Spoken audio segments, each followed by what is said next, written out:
Баршаңызға қайырлы күн. Менің каналыма қош келдіңіздер. Қазақ топтарының емтиханынан шығып кабинетіне жеткенім сол, есік қағып маржандай тістерін жарқырата күлімдеп Маринам кіріп келеді. Сәлеметсің бе, Марина, қалайсың? Жақсы, рахмет. Осы қыздың үнемі күліп жүретініне ризамын. Не істесе де жымия жүріп, оптимизм мен құлшыныспен жасайды. Оның жетістіктерінің сыры да осында шығар, кім білсін. Ой жетпейтін жер болмас, күлкі жеңбейтін жау болмас деген сөзді дәлелдеп жүргендей тура. Жарайсың, ведомостан көріп отырмын. Емтихандарды өте жақсы деген бағаға тапсырып жатыр екенсің, дедім. Рахмет, сізге бір бұйымтайым бар еді. Айта бер. Валя тұрмысқа шығады, ал мен қыз жолдаспын. Тойы Талдықорғанда. Бізге сенбі күнгі емтиханды басқа топпен жұма күнін тапсыруға рұқсат етіңізші. Марина, өзің сұранатын болсаң ойланбай рұқсат берер едім. Не асығыс, сенбі күні емтиханын тапсырып болып та жолға шықсаңдар болады ғой. Тойдың қамымен зыр жүгіреді. Дайындалады, үлгермейді дейтін емес. Дайынға барып дайынды киіп шыға салады да емес пе? Валяны ойласам жүрегім сыздап сала береді, деді Марина. Тойы 2 рет кейінге қалдырылды. Біріншісінде Валяның мамасы ауырып реанимацияға түскен, екіншісінде Константиннің әкесі қайтыс болды. Осымен Валяның 3-ші рет аяғы ауыр. 2 рет түсік жасатты. Жаңағы жағдайларға байланысты. 2-ші түсік жасатарда еңіреп жылағанын айтып жеткізе алмаймын сізге. Ал мына баласы Валя мен Костяның зор бақыт сыйлайтынына сенімдімін. Лайым солай болсын, Марина. Қиындықтың бәрі артта қалсын. Жақсы, жіберейін. Мен де адам баласымын. Валяға айт, куратормен бірге маған келіп кетсін. Бірақ жіберетінім жайлы тіс жарма. Көп рахмет. Мен білгенмін сіздің жіберетініңізді. Оңайлықпен ашылмайтын Марина қалайша сыр сандығының құлпын ашып ақтара салды деп таң қалып отырғаныңызды да түсінемін. Сіздің сыр сақтай алатыныңызға да сенімдімін. Марина, кей кездерде мен тіпті өзіме де сенбеймін. Бірақ сенім білдіргеніңе рахмет. Өзара сенім достық негізі ғой. Біздің топтағы оқудан шығып кеткен Шерменин ше? Иә, Шерменинге не бопты? Шерменин Олекпен өткен жылы практикада кездесіп қалдық. Сізге келіп сыр шерткенін айтты. Олектің сізге деген құрметі ерекше. Оқуды тасатпай 1-ші курсты бітіргізіп, сырттай бөлімге ауыстырыпсыз. Бәрінің де себебі сенсің, Марина, деген. Қазір екеуміз сырлас доспыз. Сыр сандығының кілтін сылдырлатқаны жайлы жан баласына тіс жармағаныңызға ризашылығы шексіз. Мен сізге сенгендіктен және бәрінің де жақсы болатынына иланғандықтан бойымдағы қорқынышты жеңдім. Сенім мен үміт мызғымас дос болуы керек. Сізге көп рахмет, деп Марина шығып кетті. Сол кезде бойыңдағы не қорқыныш еді, деп неге сұрамадым екен?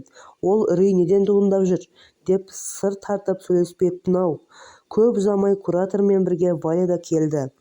Шаймерденовна, деді кураторы, жексенбі күні Никитаның үйлену тойы болады. Қызымыз тұрмысқа шықпақ. Сізге өтінішпен келдік. Бұлардың соңғы емтиханы менің пәнімнен сол сенбі күнгі емтиханды жұма күні 204 топпен тапсыруға рұқсат беруіңізді сұрап келіп отырмыз. Той жексенбіде болса, сенбідегі емтихан тапсырып, сосын шыға бермеймін бе, дедім. Талдықорған ары кетсе 4-5 сағаттық жер. Не асығыстық бар? ЗАГСтегі тіркелуі сенбі күні түстен кейінгі уақытқа белгіленіп қойған екен, деді. Кураторы Валентина мені сыртта күт, жарай ма, деп қызды дәлізге шығарып жіберді. Шаймерденовна, бәріміз жас болдық. Қателік жібермедік емес, жібердік. Үлкен өмірге аяқ басқалы тұр ғой. Сізден өтініп сұраймын, рұқсат беріңізші. Кураторның жымия күліп сызылып сөйлегенінің астары да жоқ емес. Ішімнен ойын оқып отырмын. Өзің тұрмыс құрмаған соң, қалыңдықтың ақ көйлегінің құпиясы мен оны киюдің бақытын түсіне алармысың деген мысқыл жатыр. Жарайды, өтініш жазсын, дедім. Өтінішке өзіңізден бастап 4 кісі қол қойсын. Мен, директордың орынбасары, мекеме басшысы. Бәрі де рұқсат етсе қарсылығым жоқ. Өтінішті маған тастап кетесіздер. Жақсы, сау болыңыз. Валя өтінішін тастап, рахметін айтуға Маринамен бірге келді. Мен де өтініш жаздым. Кураторым қол қойды. Сіз қол қойсаңыз, қалғандарына да қол қойғызып әкелейін, деді Марина. Өтінішіне қол қойып жатып, «Марина, сен жазбасаң да болатын еді ғой», деді. «Жоқ, Валя жазды ғой, мен де жазайын». Өтінішін әкеліп үстелімнің үстіне қойып, бетінен сүйіп құшақтап біраз тұрды. Маған білдірген ризашылығы деп түсіндім. Адам баласы өлерін біледі, бірақ айта алмайды деген рас-ау. Бүкіл тірлігін бейсаналы түрде жасайды, өзі сезбейді. Бұл Маринаның менімен қоштасқаны екен. «Валюша, каникулға келгенімде шешесі іс-сапарға кетті деп ренжіме жаным. 2 күнде есебімді толық тапсырамын да қайтамын. Пешке көмір салып төменгі пештің күл тартпасын түгел жанып болғанша жаппа. Ыс тиіп қалмасын.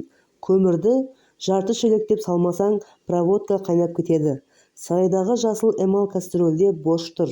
Шетінен құйып алып жылытып ішерсің. Қаймақ, котлет, жұмыртқа бәрі тоңазытқышта. Ал мен кеттім қызым. Көлігім келіп тұр. Сыртқа шықпа, тоңып қаласың. Бетті әкел. Алматыға келіп күнімен түнімен отырып есебімді тапсырдым да кешкі банкетке қарамастан түнделетіп жолға шығып кеттім. Беймезгіл уақытта елге де жеттік. Бір күн болса да қызымның жағдайын жасап, жылы жұмсағын дайындамақпын. Ауладан кіргеннен байқағаным итті босатпапты. Біреудің жоғын біреу өлең айтып жүріп іздейді деген, бірақ бұл өзі үй емес пе? Итті босаттым, аязды ызғарда үрпиіп тұр. Тамақ та салмаған ба немене, қарды сырқылата басып есікті қақтым. Тым-тырыс, қаттырақ қақтым. Кім бұл? Мен ғой, Валя. Есікті ашты. Ішке кіріп етігімді шеше бере, ер адамның аяқ киімі жатқанын аңғардым. Асықпай сырт киімімді іліп, Валяның бөлмесіне бара жатыр едім, қызым кірмеуімді өтінді. Іштегі кім? Костя. Ас бөлменің шамын жағып отыр дедім. Валя аяғың ауыр болса да Костяға тұрмысқа шықпайсың деп кесіп айттым. Өміріңді өксітуге жол бермеймін. Күйеуге тимей жатып аяғы ауырлап қалған бірінші де соңғы да бейбақ сен емессің. Кім қателесіпті дейсің? Өзім-ақ бағып өсіремін. Қызымда үн жоқ. Ой бойлап жасам қызымның сағын сындырып алармын деп ойладым. Ерегісіп кететін ерсі мінезі бар. Мама, мен Костяны жақсы көремін. Оның бетіндегі безеуін де сүйемін. Онсыз маған өмір сүрудің қажеті жоқ. Аяғым ауыр емес. Үйіне қайтар таңертең сөйлесерміз. Шешінбестен төсекке құлай кеттім де жастыққа зарымды айтып жыладым. Қызымды тоқтатам деп жүріп, одан айырылып қалмаймын ба осы? Өз қолымды өзім қалай кесемін? Таңды кірпік ілместен атырдым. Қыстың түні тым ұзақ. Құлазыған көңілді одан сайын құзға құлататындай, қызымның жақсы көретін таңғы асы құймақ жасап шайға шақырдым. Мама, тек Костяны ұмыт дей көрмеші, деді ол үстел басына келген бетте-ақ. Не істемек ойларың бар? Көктемде тұрмысқа шығамын.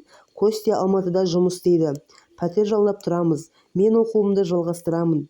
Жақсы балам, менің бір ғана өтінішім бар. Қандай жағдай болса да оқуыңды аяқтайсың. Келістік пе? Иә, мама, мен сені жақсы көремін. Бір-бірімізді құшақтап жылап алдық.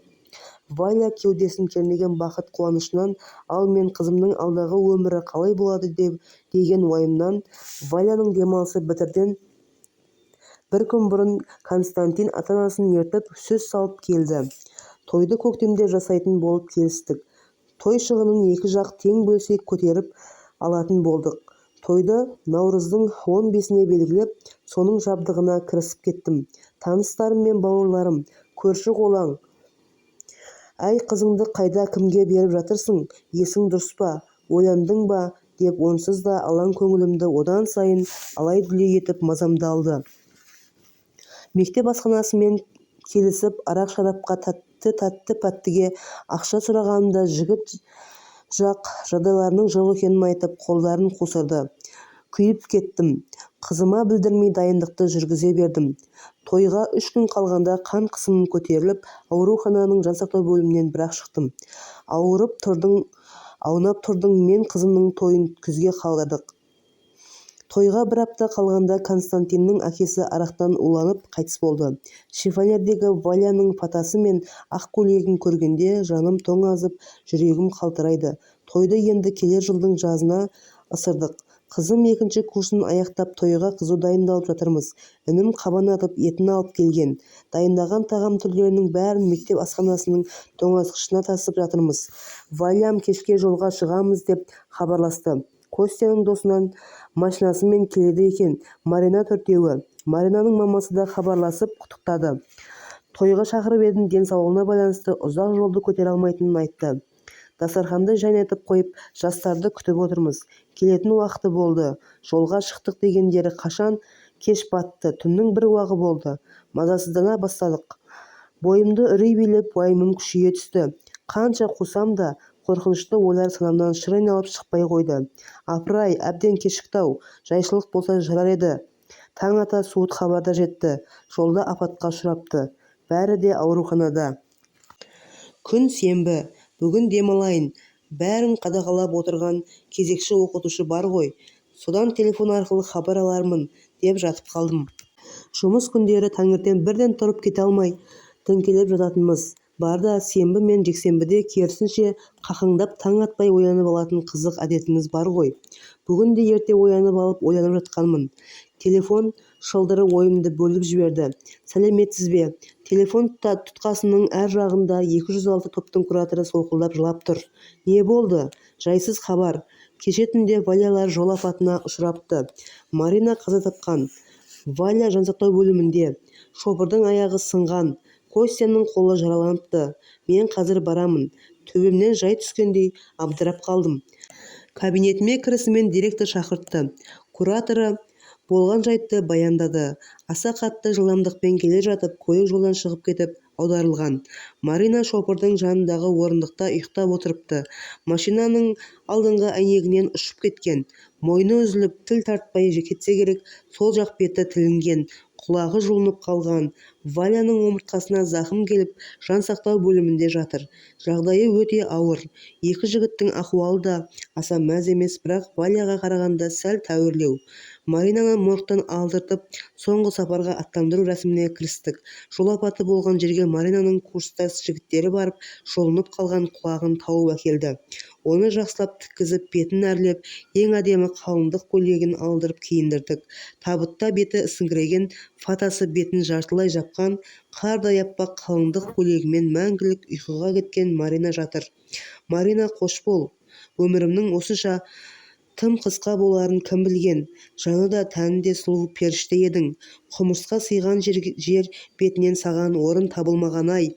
Сұлулығыңа көз тиді ме әлде?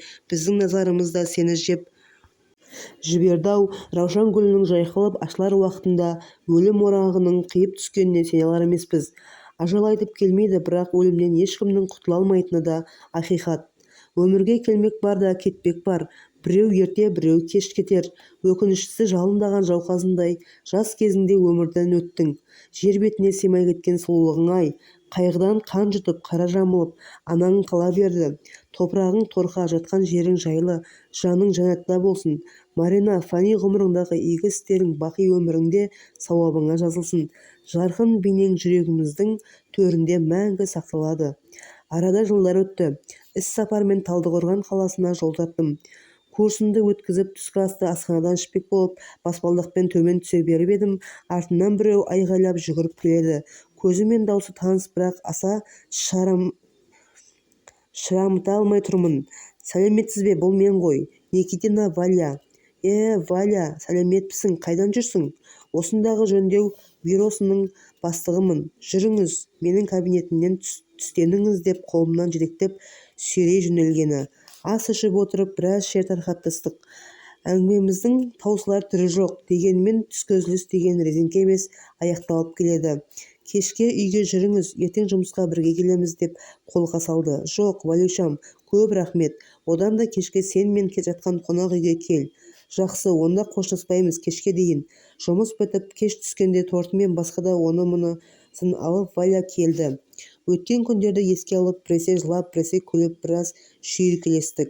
Валя, бағана түскі ас үстінде маман қалай деп едім. Сізбен сөйлескеннен кейін райынан қайтыпты. Бір сөйлеммен тоқтатты. Ол кісіге ризамын дейтін сіз туралы. Галина қазір қайда екен? Қатты төсек тартып жатып қалған еді. Сізбен кездескеннен кейін 2 жылдан соң дүние салды. Көп ұзамай өмірден өтерін сезді ме, мені шақырып алып үйін маған ресми түрде сыйға тартатынын айтты. Алдына қанша рет бардым. Талдықорғанға алып кетейін, бізбен бірге тұрыңыз деп өтіндім. Маринамның рухы адасып, мені таппай қалады. Отырған орнынан ешқайда жылжымаймын деп келіспеді. Қолымнан келгенше көмектесіп тұрдым. Қайтыс болғасын Маринаның қасына жерледім. Жылда Маринаның туған күні мен қайтқан күнінде Алматыға арнайы соғып бейіт басына барамын. Ол Қызыл Раушанды жақсы көруші еді ғой. Туған күніне әттең жасы осыншаға келер еді деп сонша тал Қызыл Раушаны апарамын. Қайтқан күнінде басына 10 тал раушан гүлін қоямын. Осылай сырғып өтіп жатқан күндер, айлар, жылдар, деді Валя. Курсым аяқталып қайтар күні Валяны шақырып алдым. Валя, сен маған ренжіме дедім. Менің айтқанымды ақыл айтты деп қабылдама. Әйелдің әйелге айтқан сыры немесе құпиясы деп біл. Адамгершілігі зор, жақсы кісіге тұрмысқа шық. Бала асырап ал, оны Құдай алдындағы үлкен жауапкершілік деп қабылда. Бір баланы жетімдіктің ұлы жасынан құтқар. Анаңның саған берген мейірімнен де асып түсетін мейірімге бөле. Қамқорлығыңа ал. Ізгілікті ұрпақ тәрбиеле. Сенің жіберген әттеген айыңды болашақта қайталамайтын әдепті бала ғып өсір. Сонда жүрегің кеңейіп, пейілің тазарады. Өмірге құштарлығың артып, біреуге керек екеніңді сезінесің. Одан өткен бақыт жоқ. Мына жарық дүниедегі пенденің пешенесіне жазылар бақытын тапқан адам боларыңа сенімдімін. Құдай ақырын оңдасын. Ертең жолға шығамын. Аман бол, Валяжан. Каналыма тіркеліп лайк басуды ұмытпаңыздар. Келесі аудиоәңгімемде кездескенше сау болыңыздар.